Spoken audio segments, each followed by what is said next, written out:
Alhamdulillah wa syukrulillah asyhadu an la ilaha illallah wahdahu la syarikalah wa asyhadu anna Muhammadan abduhu wa rasuluh.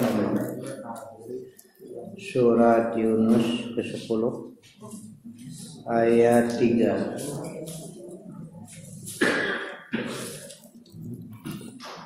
A'udzu billahi minasyaitonir rajim. Inna rabbakumullahu alladzi khalaqas samawati wal ardha fi sittati ayyam sumastawa 'alal arsy yudabbirul amra ma syai'in illa min ba'di idrin. Zalikumullahu rabbukum fa'budu afala tadzakkarun. Sesungguhnya Tuhan kamu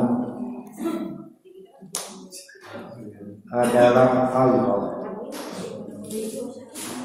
yang telah menciptakan langit-langit dan bumi pada 6 masa.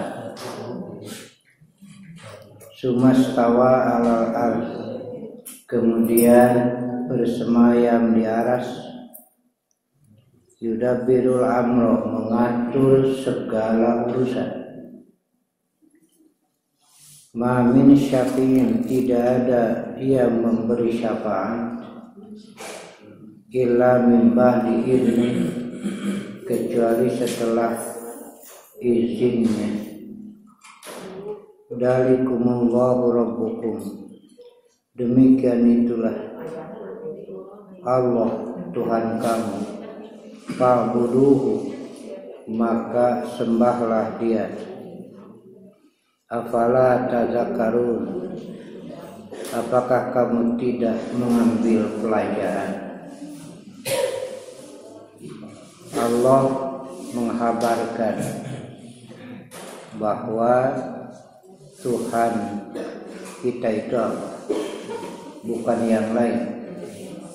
Karena tidak ada apapun yang dianggap Tuhan itu bukan Tuhan. Yang telah menciptakan langit-langit dan bumi, tidak ada yang menciptakan langit dan bumi kecuali Allah. Siapapun yang dianggap Tuhan, tidak ada yang sanggup menciptakan langit dan bumi pada 6 masa. Kemudian bersemayam di aras. Yudabbirul amra, mengatur urusan, segala urusan makhluk, langit dan bumi, matahari, bulan, bintang dan lain sebagainya. Allah, tidak ada selain Allah yang sanggup mengatur, jangankan menciptakan, untuk mengatur saja tidak sanggup. Allah buktikan dengan gerhana. Siapa manusia yang paling pintar atau yang dekat Tuhan untuk menghalangi agar tidak terjadi? Tidak ada. Makanya itulah tanda kekuasaan Allah. Ma min syafi'in, tidak ada yang bisa memberi syafaat, karena tidak ada yang kuasa kecuali setelah izinnya. Dalam surat An-Najm diungkapkan, amlil insani ma tamanna, apakah bagi manusia akan terlaksana apa yang ia inginkan, yang ia cita-citakan? Tidak, sudah aja. Banyak keinginan kita yang tidak terlaksana, menunjukkan bahwa manusia tidak kuasa. Banyak yang dicita-citakan tidak terjadi, tanpa izin Allah tidak bisa. Apapun hendaklah ini diakui, maka dengan pengakuan itu nanti akan lahirlah sikap tawadhu kepada Allah, tidak akan takabur kepada Allah. Tidak ada seorang manusia pun yang keinginannya selalu terlaksana. Andaikan terlaksana biiznillah, dengan izin Allah. Siapa yang ingin sakit? Nggak ada. Keinginannya sehat saja. Tapi itulah sunatullah, orang kena sakit. Malah dalam kondisi sekarang ini banyak yang takut. Kenapa? Malah dengan takut itu menjadi stres, menjadi lemah. Allah sudah menyatakan, idza jaa ajaluhum la yastaghfiruna sa'atan wa la yastaqdimun. Apabila sudah datang ajalnya, nggak bisa ditangguhkan, tidak bisa dipercepat, tidak. Itulah putusan Allah. Karena ada COVID bukan putusan Allah, itu hanya sekadar penyebab saja. Bukankah sebelum terjadi COVID juga nemaat ya? Iya, itu aja. Lalu kita jadi stres kan salah. Apakah kalau tidak ada COVID kita tidak akan mati? Nah, itu. Sebagai bukti saja sekarang semuanya inginkan tetap muda, gagah, hebat. Nggak ada yang bisa. Tidak bisa ditolak lagi, terus we ngolotan. Kajen ngenteung ngalpoe. Coba tidak terasa karena ngenteungna ngalpoe. Coba lamun ngenteungna 5 tahun sakali karasa. Oh, geuning di sekolot, eno geus aki-aki gitu. Ya itulah. Sengaja Allah ungkap ini agar manusia itu tawadhu, jangan sombong, karena Allah yang maha besar, al-akbar, al-mutakabbir. Jika manusia merasa besar berarti sombong namanya, itu kecil gitu. Dan Allah kisahkan orang-orang terdahulu yang merasa hebat. Contohnya Firaun, tenggelamkan sudah nggak bisa apa-apa. Piraga ditulungkeun geuningan. Teriru. Kaum Ad yang bisa membobok gunung-gunung karena tinggi besar badannya, cuma diberi azab berupa angin yang terus menerus bergelimpangan, mati nggak bisa manusia itu. Ku angin riweuh. Ya, cuaca we ayeuna pan cuaca kieu loba nu flu hareeng. Geuningan tuh bisa naon. Ya, begitulah. Karena itu hendaklah bersikap tawadhu. Apa tawadhu itu? Merendah diri di hadapan yang maha besar. Jangan merendah diri di hadapan yang rendah. Merendah diri di hadapan yang rendah namanya tahasus, menghinakan diri. Ari ka Allah wani ngalawan teh salat, ari ka pamimpin menisieun bisa. Pang-pangna mesin dipecat, mending mecat pamimpin urang enak. Cara urang nu wani. Sebab mesin dipecat pan jadi riweuh, mending urang nu mencat pamimpin. Diriweuh wae lah. Nah gitu. Nah setelah diakui, dirasakan benar, maka Allah perintahkan fa'budu, maka hendaklah kamu semua mengibadahinya. Ketika mengibadahi yang maha terhormat menjadi terhormat. Contoh saja, Bilal bin Rabah menjadi hamba sahaya manusia hina kan. lalu dimerdekakan, tidak jadi hamba Muhammad. Kalau jadi hamba Muhammad apa bedanya dengan tadi? Yang membebaskannya Abu Bakar, tapi tidak menjadi hamba Abu Bakar, tidak, tapi menjadi hamba Allah, makanya terhormat Bilal, melebihi yang lain. Banyak yang kaget setelah Bilal menjadi hamba Allah, mengikuti Rasulullah, terus meningkat kehormatannya. Malahan ada kehormatan yang lebih dari yang lain. Bilal menjadi muadzin Rasulullah, itu kan kehormatan. Bilal pernah dipercaya memegang Madinah ketika Rasulullah berangkat dengan yang lain ke medan perang. Ini kan kepercayaan luar biasa. Dan Bilal pernah disuruh naik ke atas Ka'bah. Sampai sekarang saja kalau bukan setingkat menteri nggak bisa masuk ke dalam Ka'bah. Itu kehormatan luar biasa. Dan yang paling tinggi adalah Bilal masih hidup tapi sudah dinyatakan jadi ahli surga. Masih hidup sudah dinyatakan jadi ahli urang mun geus maot kumaha. Tong baru kehirup geus maot we pan urang melieur. Itu satu kehormatan. Pambudu maka ibadahilah dia. Ketika melaksanakan ibadah kepada Allah terhormat itu.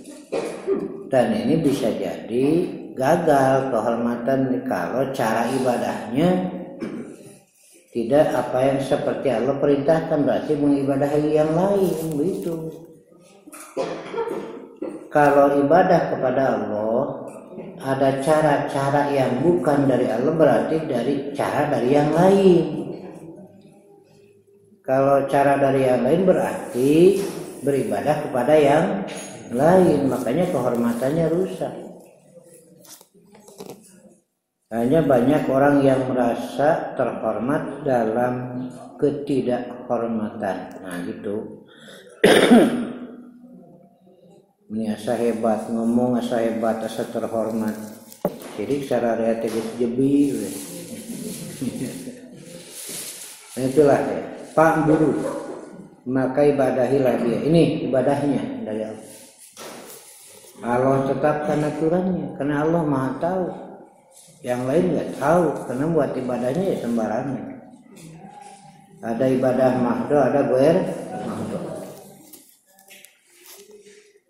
Dalam pelaksanaan Idul Adha ini yang akan datang, dan sudah ditetapkan bahwa hari raya itu 3. Idul Fitri, Idul Adha, dan hari Jumat. Ya udah, nggak ada hari raya yang lain.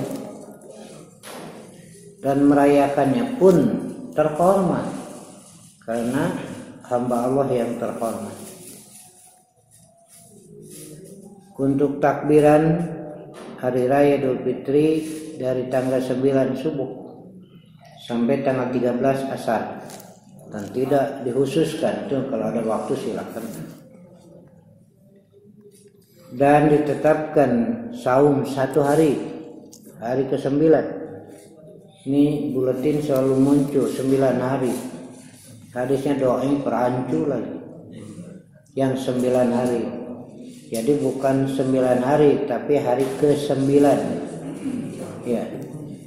1. Kedua, ada juga yang kekehwe, kudu bersamaan dengan yang wukuf. Arab dengan Indonesia perbedaan waktunya 4 jam. Bisa tidak? Di kita sudah maghrib, di sana jam 2. Jadi kebersamaan kudu puasa kene itu. Ini kacau pikiran. Perbedaannya 4 jam. Di kita sudah jam 6 pagi. Kalau di sana masih jam 2. Kurang mah geus puasa kuduna dahar keneh gitu. Kacau ini ya. Kedua, lebih dulu disyariatkan saum daripada wukuf. Wukuf mah mulai disyariatkan dilaksanakan oleh Rasulullah tahun ke-10 Hijrah ketika beliau ibadah haji dan menjelang kematiannya. Masa yang lebih dulu kudu sarua paneuring panteu kaharti. Jadi saum Arafah itu disyariatkannya lebih dulu, muqaddamah wujud. Sementara wukuf di Arafah tanggal 10 terakhir. Itu pikiran-pikiran yang kurang baik ya sekira. Kita kembali lah. Hukumnya sunat, tidak saum pun tidak berdosa. Cuma fadilahnya besar. Saum Arafah itu bisa menghapus dosa-dosa 2 tahun ke belakang. Ini maksudnya fadilahnya besar begitu, lain artinya 2 tahun beres tah. Pikiran teh goreng wae. Fadilahnya besar. Caranya seperti biasa saja. Kalaupun tidak saum tidak berdosa karena sunat. Kita jangan mengubah hukum. Ibu-ibu menunjuk Ustad teu saum cenah. Bapak sunat. Nya sunat oge ustad mah kedah itu jadi wajib. Itu jadi wajib itu. Ya abdi mengajarkeun teh lain ngomong wong jeung buktina ieu. Gini teh sunat bari ngopi.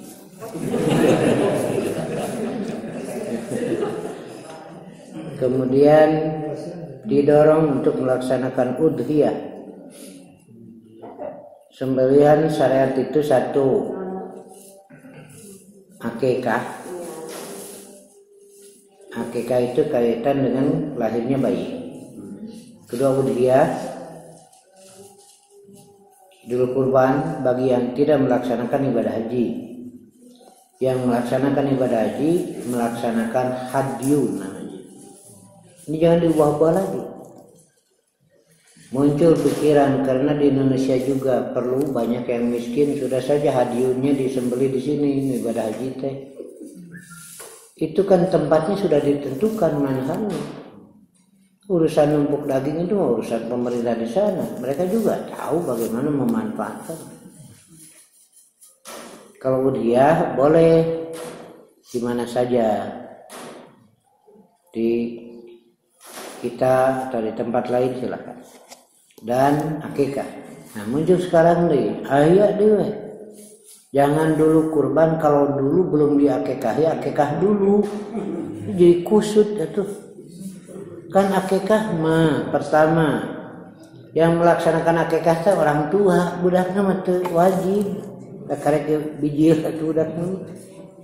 Tuluy nepi ka kolot karena tidak diakikah, kudu akikah heula pan waktuna geus. Akikah itu yauma sabi hari ke-7. Geus aki-aki kudu akikah heula. Tong boro geus aki-aki pan poe ka-8 we lain poe ka-7. Udah mau kurban silakan. Yang sudah saja. Tidak ada. Karena yang harus melaksanakan itu adalah orang tua. Jadi jangan terhalang. Jadi henteu we. Moal tahu abdi macan akikah baritona teu akikah. Bung dari bola. Itu cara karena rezekina ti Allah nih. Parebut. Nah itu. Kemudian ditetapkan syaratnya, jenisnya, inilah ibadah. Dzalikumullahu rabbukum fa'buduh. Bagi yang mampu, kata Nabi, hendaklah berkurban. Mampu tapi tidak mau, bukan tidak berkurban, tidak mau berkurban. Kata Nabi, jangan dekati tempat salat kami. Nah itu ya ibadah. Nah, di sini kelihatan ketika melaksanakan Idul Adha ada sholat, ada saum, ini ibadah badannya, ada kurban ibadah maliyah. Gitu. Ibadah badannya tidak boleh diganti oleh yang lain. Tapi kalau ibadah maliyah boleh dipamayarkeun. Gitu. Jadi ibadah badannya tidak bisa diganti oleh yang lain. Tapi kalau ibadah maliyah boleh dipangmayarkeun. Pamannya seorang tua masuk orang yang yutikunahu tidak tahu, tidak bisa diganti oleh anaknya, tapi dia fidyah saja. Nah, fidyahnya boleh dibayar oleh anaknya karena sudah berubah menjadi ibadah maliyah. Begitu. Nah, di sini ibadah maliyah, kalaupun seorang berkurban dipamayarkeun ku anak silahkan. Hari maliyah nama, nah gitu. Ini ditetapkan oleh Allah Subhanahu wa taala. Semuanya adalah untuk manusia sendiri. Bagi Allah tidak perlu apa-apa. Apakah kalau kita sholat itu Allah perlu? Enggak. Itu untuk kita. Ketika kita berkurban Allah tidak perlu. Karena itu dinyatakan tidak akan sampai darahnya, tidak akan sampai dagingnya. Yang sampai kepada Allah adalah takwanya. Ini catatannya. Ribuh ayah wae itu. Kalau saya berkurban sudah bukan punya saya lagi atuh. Kan geus dipasrahkeun. Ayo ngilu ngatur. Maaf saja ini ya. Bayangkeun we hiji sapi ku tujuan kabeh ngilu ngatur ribuh atuh. Kan saya kurban. Saya sudah serahkan kepada Allah udah. Nanti diatur oleh aturan Allah. Boleh membentuk panitia, boleh supaya tertib. Dulu Ali bin Abi Thalib yang ditugaskan untuk mengurus itu. Lalu Allah memberikan aturan yang kurbannya boleh makan. Kulu silahkan. Watimu bagikan. Dalam hadis kulu watimu wadahiru kalau banyak. Makan, bagikan, menyimpan silahkan. Melihat kondisi. Dalilnya tahun pertama kurban sedikit, kata Nabi jangan bawa ke rumah, menyimpan di rumah. Saya mau bagi karena banyak yang perlu. Yang kurban sedikit. Tahun berikutnya berlimpah. Kata sahabat, apakah aturan tahun lalu berlaku? Kata Nabi, silakan bawa gitu. Karena banyak. Artinya melihat kondisinya, ya. Api panitia saya sering tuh doma sabariji aya opat pisahkeun kade cekerna nya aya 17 kan teu kahati kurban dua opat ceker 17 teu kahati ceker sari jadi bukan apa-apa juga. Bagaimana kalau mengambil dari daging itu lalu dipasak untuk yang urus? Boleh. Kan tadi 40 hanya di kita menjaga. Karena banyak yang perlu nanti munculnya omongan yang lain-lain. Udahlah dari pos lain aja gitu. Tangga dan mengurus segala bagi boleh. Oke, silakan. Dan di kita banyak yang perlu. Dan saya itu biasa mengirim ke daerah-daerah yang saya kirim itu sampai ke apa namanya itu perbatasan Cianjur, yang saya kirimkan daging itu ke daerah-daerah yang minim yang perlu. Jadi kalau dulu saya di PD, saya instruksikan ke setiap PC yang lebih kumpulkan dari sana disebar ke daerah-daerah yang minim. Itu karena mereka perlu. Itu penyebaran kurban sekaligus menyebarkan syiar, sekaligus juga berdakwah sampai Talegong, sampai apa namanya Cipelak itu perbatasan, ya. Nah, ini ibadah kepada Allah. Kita mau beribadah saja. Kemudian kalau yang kurbannya mau lalu minta kepada panitia silahkan, boleh. Cuma nanti diatur oleh panitia diberi nasakuma tarima geus gitu, nanti bisa merusak pahala lebar. Itulah Tuhan kamu, ibadah ini caranya. Tidak boleh menyembelih kalau bukan waktunya, disebut zamaniyah. Kalau tempatnya boleh di mana saja. Bagikan saja, udah. Daging kurban tidak boleh dipakai upah. Tidak boleh. Kalau ada orang yang mengupah itu yang berburu mencit silahkan, tapi di buruhan sang bunuh iya biar dari pas lain. Cuma bagi yang berburu tidak dapat pahala gitu. Boleh tumuruhan, tapi lawan daes mencintai kuluna bawa jum mereka itu bagian aja boleh. Tapi kalau sengaja mengupah itu nggak boleh. Asal Ustaz sarwawai beda. Hari bapak mereka napa kok ka pamajikan teh ieu teh pamajikan teh buburuh ka bapak. Geus pembantu atuh.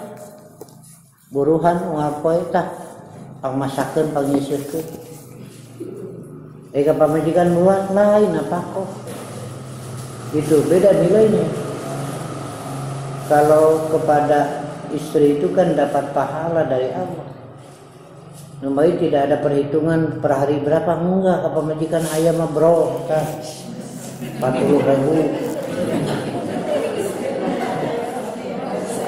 Ini hararese. Kita melihara rese, tapi mereka pemajikan dia. Tahu hararese bro, 40.000. Kenapa kan bukan upah? Walaupun dalam Quran mahar disebut ajrun. Ajrun kan upah. Mas kawin disebut ajrun, itu melambang.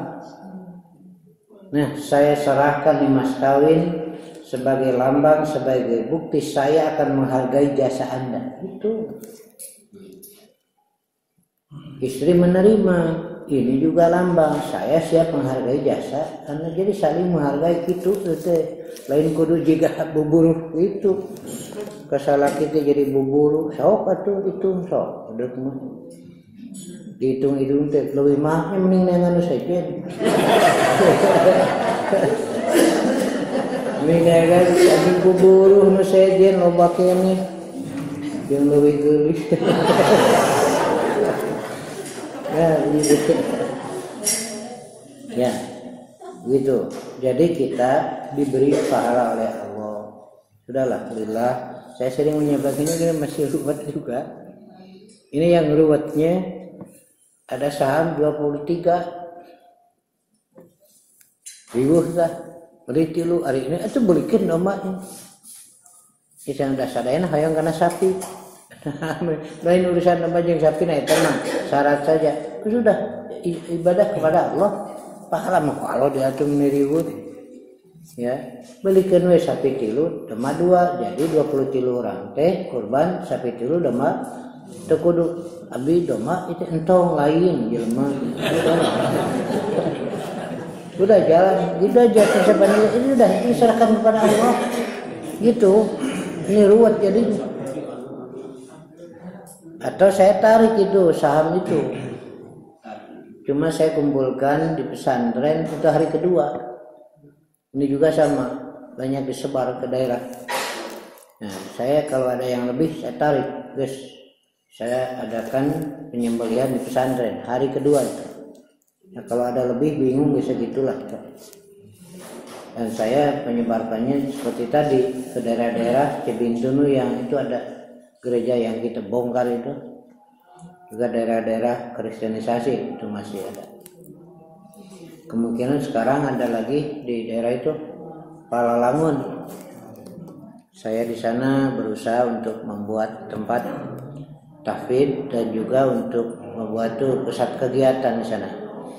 Haji, umroh, latihan, pengajian. Karena sebelah sananya sudah berdiri gereja, tempat pembinaan berapa hektar. Ternyata mereka cepat ngebangunan.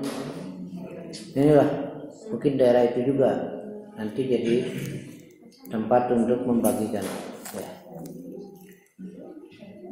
Janganlah berharap mendapat pertolongan dari yang lain. Udah usaha kita saja. Ini ada syafaat nggak ada, kecuali kalau Allah izinkan artinya tetap aja kepada Allah. Yaitu memohonkan ya Allah maafkanlah, ampunilah kalau ada kekurangan gitu tadi syafaat ya Allah itu. Nah, jangan nanti kita bersandar kepada mama ajengan, kepada kiai, ini banyak juga, repot sekali. Nah, ada. Itu lihat di surat An-Najm itu. Wa kam min malakin fis samawati la tughni syafa'atuhum syai'a illa min ba'di aya'danallahu liman yasha wa yarda. Malaikat di langit tidak bisa apa-apa. Tidak bisa memberi pertolongan seperti enggak. Itu malaikat.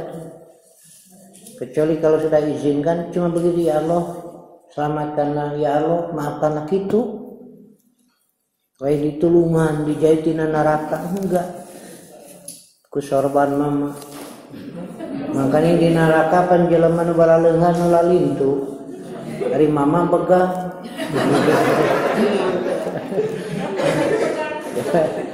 Kacau. Nah, gitu. Suami tidak bisa menolong istri, istri tidak bisa menolong suami, orang tua tidak bisa menolong anak, anak menolong orang tua. Kalau sudah kisahkan itu Nabi Nuh, anaknya udah nggak bisa ditolong oleh Nabi Nuh, istrinya tidak bisa ditolong, sudah hianat. Sampai Nabi Nuh mengatakan, ya Allah mereka itu keluargaku. Kata Allah, bukan keluarga kamu. Keluarga kamu itu adalah yang amal sama dengan kamu. Jadi ini mah cuma asab saja di dunia mah. Dan diri itu mah tanggung jawab masing-masing. Rasul saja kepada Fatimah langsung menyuruh, ya Fatimah anak Muhammad, mari beramal kamu. Karena aku tidak bisa menyelamatkan kamu dari azab Allah sedikit pun. Itu Rasulullah. Jangan dibiasakan anak bersandar, dorong untuk berusaha, untuk beramal sendiri. Karena itulah ajaran dari Allah untuk lahir sebagai hamba yang beribadah kepada Allah. Fa'buduhu. Nanti ibadahnya ada salat, ada saum, ada zakat. Jadi saya bagi ada qalbiyah, keterangan ibadah qalbiyah dan niat kan harus ikhlas gitu, harus cinta kepada Allah dan sebagainya. Ada ibadah lisaniyah, itu melalui bacaan kan, lisan. Ada badaniyah, ini jawariyah, badan kita, dan ada ibadah maliyah. Semuanya dari Allah, kita gunakan untuk ibadah kepada Allah. Afala tadzakarun, apakah kamu tidak mengambil pelajaran? Sudah tersaksikan, sudah terdengar, dirasakan, apa masih bedegong wae gitu? Ya. Buktikanlah dengan salat. Karena salat itulah sebagai ibadah terbesar. Ciri orang tunduk kepada Allah ya salat tadi. Kan ruku, sujud. Muncul lagi sekarang omongan deh. Salat itu menjaga dari paksa dan munkar. Ada jelema geus bager atuh kudu salat, saya syirik teu bager teu salat. Kepada Allah saja berani melawan, itu sengaja mau merusak. Muncul. Dan sekarang malah banyak lagi musimnya rekayasa merusak akidah dan kaidah. Jadi penegasannya Allah sebagai Tuhan, tidak ada yang lain. La ilaha illallah. Pertahankan ini, dicatatkan lagi ya. Kita kan pasti mati. Kita akan mengalami sakaratul maut. Sabda Rasulullah, man kana akhiru kalamihi la ilaha illallah dakhalal jannah. Siapa yang akhir omongannya la ilaha illallah pasti masuk. Nah, karena itu batu yang sedang mengalami sakaratul maut mengingatkan la ilaha. Jadi itu namanya talqin. Talqin itu mengingatkan. Talqin itu mengajarkan la ilaha illallah. Jadi talqin itu untuk yang hidup supaya akhir ucapannya nah itu bukan sudah yang sudah mati, bukan. Jadi talqin itu dari yang hidup yang sedang tidak mengalami sakaratul maut kepada yang hidup yang sedang mengalami sakaratul maut. Itu talqinnya. Diharapkan akhir ucapannya la ilaha illallah. Ya kan geus maot kumaha tuh. Gitu. Sudah Bapak Ibu terbayangkan kalau nanti mengalami sakaratul maut apa akan ditalkinan sebelum atau sesudah mati? Itu tergantung lingkungannya. Di mana gitu, makanya perlu diperhatikan. Lalu siapa yang akan mengurus jenazah? Apakah Bapak Ibu rela jika jenazah diurus oleh yang beda akidah? Itu kan. Kedua, apakah Bapak Ibu rela jika jenazah diurus oleh yang berbeda kaidah? Itu bagaimana tuh? Nah itulah. Makanya perhatikan lingkungan itu. Itu kan ada yang mengurus jenazah paket, ada tuh. Iya. Malah saya alami itu ke sholat jenazah masukkan amplop dipapai. Saya tanya beresnya anak pan ini yang mengbangsa iya apa ya sholawat cenah bahasa maneh nama teh. Saya kasih ini apa-apaan, apa keikhlasan saya mau diukur dengan ini? Nggak ada itu. Jadi saja negara jadi merulangkan kayak gitu. Saya diberi amplop oleh orang nggak dikenal, padahal saya nggak butuh amplop.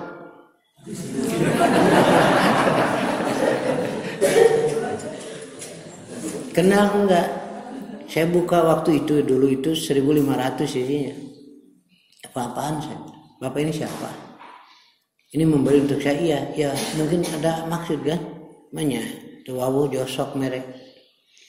Mohon doanya untuk yang meninggal di daerah Binong. Itu. Oh begitu, saya bilang, kenapa harus begini Pak? Kudu kumaha dua anak mun manglah nyakeun rumah bapak. Nya cing 1.500 betul. Iya kan? Gitu. Kok begitu? Keikhlasan orang kok diukur dengan uang gitu. Saya nasihati, kalau ambek balik. Dah bawa dia untuk saya kenal tidak dengan yang meninggal itu siapa, bagaimana sehari-harinya kan saya nggak tahu. Nah itulah, jadi keikhlasan berdoa salat mayit nanti itu tergantung amal kita sehari-hari gitu ya. Ini juga harus dipikirkan. Kemudian sebelum disalati kan yang akan mensalati ditanya apakah mayit ini soleh. Tega gitu nyarita bapak lain. Pasti kan soleh kayaknya menurutnya. Satu tuh leheng Pak, ini lebih mah. Ini ahli surga, cek sarare ahli surga. Nyahoana. Ya. Kalau masuk ke surga bisa dengan begitu, nggak usah sholat, beres gitu kan. Ya. Itu kebayangkeun catatan amal ku malaikat dialungkeun kenaon ka yang dicatat. Kalau masuk surga bisa dengan begitu. Ini kan mesti dipertimbangkan. Ya, alhamdulillah kita dalam lingkungan yang selalu memperhatikan aturan dari Allah dan mudah-mudahan diberi rezeki untuk melaksanakan itu. Masih ada waktu ya. Nanti tanggal 1 Dzulhijjah yang siap berkurban sebaiknya bukan haram. Sebaiknya tidak motong kuku dan motong rambut. Kumaha cenah tanggal 1 memal wara kurban acan aya. Hari tanggal 7 aya rezekina. Makanya geus neuk-tekan kuku, neuk-tekan rambut, tong kahalangan jalan. Abdi mah mau janten kurban margi tos neuk teu kuku. Jalan aja udah. Itu mah cuma sebaiknya gitu aja. Ya. Sekian saja ya. Insyaallah kita akan melaksanakan apa yang ditetapkan oleh